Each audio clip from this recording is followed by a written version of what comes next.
Jonathan, first name? What? Suddenly you. Hello.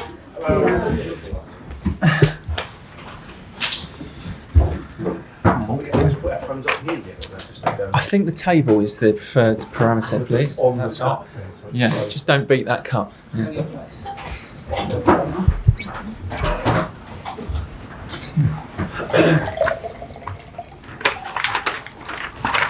Okay, good afternoon everyone. Welcome to today's press conference. We're going to begin with the broadcast section and Gary from Sky Sports News. Thanks, Adrian.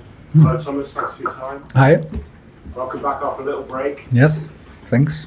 Team news then after everyone's been away with their international teams. Team news, Callum Hudson-Odoi and Ben Chilwell will miss the game tomorrow. Callum still feels his Achilles a little bit and has some lower back problems. Everybody else was in training and it's always a challenge to come back after these breaks because everybody was all around the world and everybody has different experiences, some of them very successful, some of them not. Some of them played a lot, some have jet lag and so on. So it's always a challenge. You're never 100% sure where you are and we try to regroup, regather and restart tomorrow. Reece James raring to go? Ready to go, yeah. Reece is in the squad for tomorrow. Cesar Azpilicueta, your captain, gratuitously got another year on his contract. Yeah. Did you know that was going to happen and how do you feel about it? Yeah, I knew it's going to happen because I knew the amount of games when it's going to happen and he was so close. Oh, it's a good thing. We were aware of it and it's good news for us. It makes it more likely perhaps that he will stay. Yeah, in the summer. yeah, absolutely. We have a contract and he's our captain, so it's a very high probability that he will stay. Antonio Rudiger, his brother and agent, has been meeting with the hierarchy of Barcelona. Does that worry you? If it's true, I mean, yeah, of course. I would try to meet him if I was in any other club because and still he's our player and I still think that we have a good chance that he stays our player once things are solved for us. But the situation is the situation that we are like in the moment. Our hands are tied. We cannot speak to him. We cannot offer him. We cannot renegotiate and negotiate with him and his agent. So yeah, fair enough that he listens, if it's true, that he listens to other offers. That's the way things go, but I'm still confident. You mentioned there the situation. Yeah. Sorry to ask you again. Yeah. But have you had any updates? It's now down to shortlist of 4, it seems. I have the same. And are you? Because we understand they've got. I actually am not sure if I could even tell you the names like of the consortiums and the new bidders, but that's also my information that it's down to 4, and in the next weeks there should be like further talks and negotiations. Just on that, we understand that they've got a chance to meet you, for example. Have you got a date for that? I'm not. No, absolutely not. I'm not sure if they want to, and I'm not sure if I should. Not sure if it's a good idea or bad idea or whatever. Maybe it's best to be involved if I'm involved as late as possible. Just finally from me, and I know you don't really care, you prefer winning things as a team, but you've won every single game in every competition in March.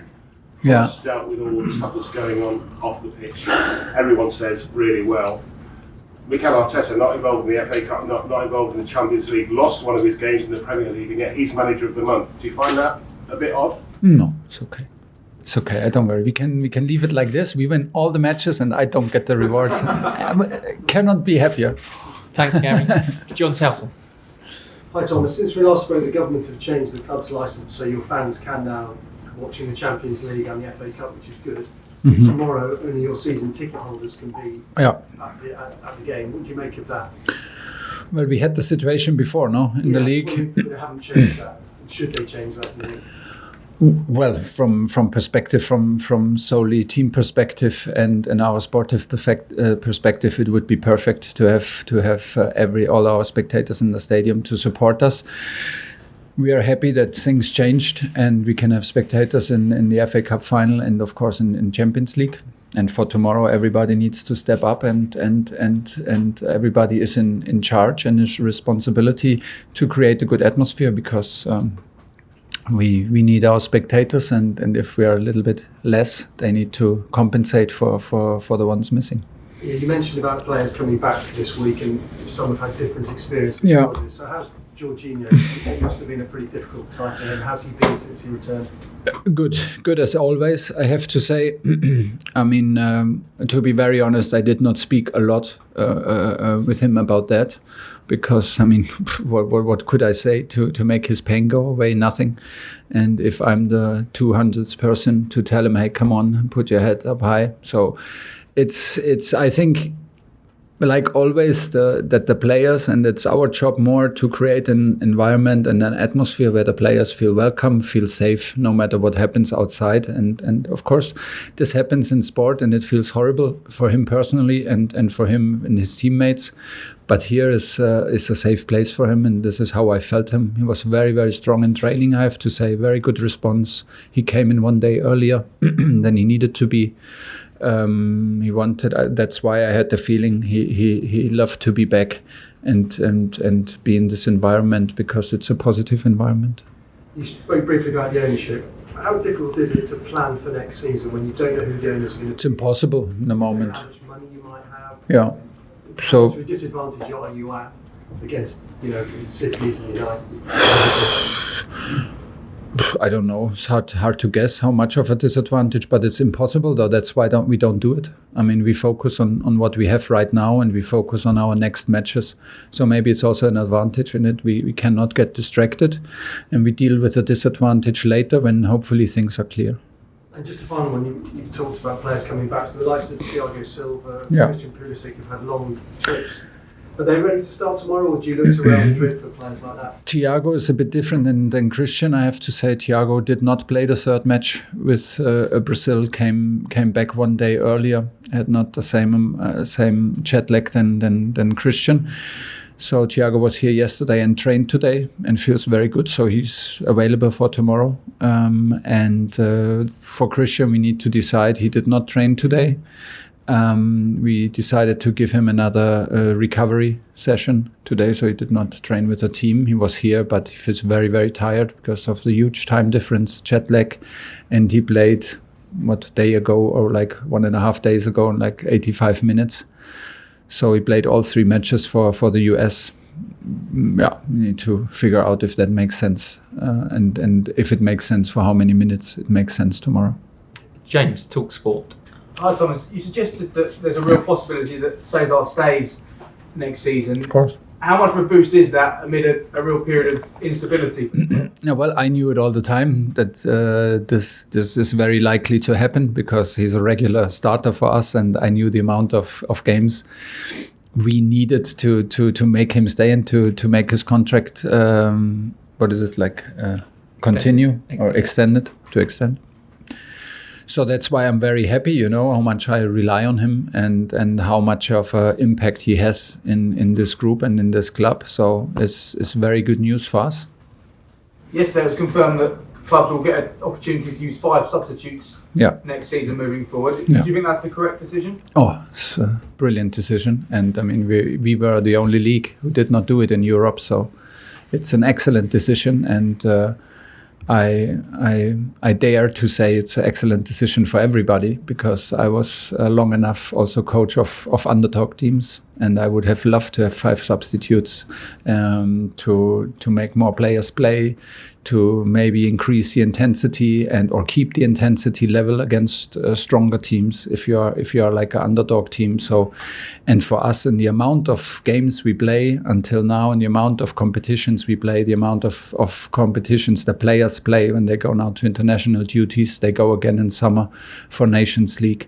It's absolutely necessary to protect the players, to protect the quality, and to use the full potential of also tactical influences in the game. So a very, very good decision. Last one, James. Finally from me, Thomas, there are some reports in Italy that Romelu is unhappy at the moment, and there's some suggestions that he could potentially move back to Inter Milan in the summer. Have you had a chance to have any conversations with him during the international break? Because he's been here, and Do you see that as a possibility leaving in the summer? We don't reflect on it. I mean, the situation in the moment is that we cannot talk to players and we cannot sell and cannot buy. So it's in this moment we don't even need to think about it, because these are the players that we have, and Romelu plays still a big part, not in our plans, not the part maybe that he wants to play, and I totally understand it. But he used his time also to deconnect a little bit. He had 1 week of a holiday, and then he was back with us. I feel him very motivated. I feel him very strong in training. Very much involved when we do the games. He is a winner, and he will stay a winner. And he will stay important for us. He had a good match in Middlesbrough, which was a huge boost for all of us and for him personally. And there is, in the moment, there is no space for bad mood, and there is no space for disappointment. There is simply not. I checked the schedule last week, and I knew that this is the schedule, but once you have it in front of you, you see what's coming, and there are a lot of matches coming in the decisive weeks of the season. And that's why there's no space now for second thoughts. There's no space for being distracted or disappointed. We have to focus, and we need everybody, every single player, and of course Romelu. Okay, last two to finish, Vaishali and then Cesar. Thomas. Hi. A West London derby next for Chelsea against Brentford. Yeah. The reverse fixture was a tough win for Chelsea, wasn't it? Yeah. Based on what you saw from Brentford in that match, are you surprised that since then they have struggled for consistency? Well, but it's maybe also normal. Play as a newcomer in the toughest league in the world. I think they expected to maybe not fly through the season like they started. When we played them in the first match, it was one of the worst moments to play them, because they were absolutely flying. They were full of positivity and full of belief, and we made a very good match and struggled in the last 18 minutes like crazy. And we needed to defend and needed a lot of luck to escape with 3 points. Then we had another match against them again in Brentford in the Carabao Cup it was, and we played very, very well and learned from our first match, and that's the challenge for tomorrow. They played for a long period of the season in a back 5-3-2. Now they changed in the last matches to a 4-3-3. So let's see what they will do tomorrow. They're still a very physical team. They are still a very direct team. They're still a team who rely heavily on set pieces. So we know about it, and we need to be ready. We expect a tough one again. And of course, now they have Christian Eriksen in their team. Yeah. What have you made of his journey back from the Cardiff arrest at Stamford Bridge? Well, I was not particularly, of course, following every little step, but I'm aware of the story, and it's brilliant that he's back, and it's brilliant that he's back in Premier League and has the chance to enjoy football on this kind of level. It's perfect news, and it's a wonderful story. Last question in the broadcast, Cesar. Thomas, Joan Laporte, the Barcelona president, was talking, and he said that they've signed 2 players. One's a midfielder, one's a defender. Most people believe the defender is Andreas Christensen. I wonder if you have any clarity on that, or if it bothers you at all that they're talking them like this. We heard the rumors, and we heard the same rumors. Yeah. I have no confirmation for you, as I did not speak to Andreas about it at the moment. But we heard the same rumors, so, or maybe it's okay. like this. We'll leave it there. Okay, cameras off, please.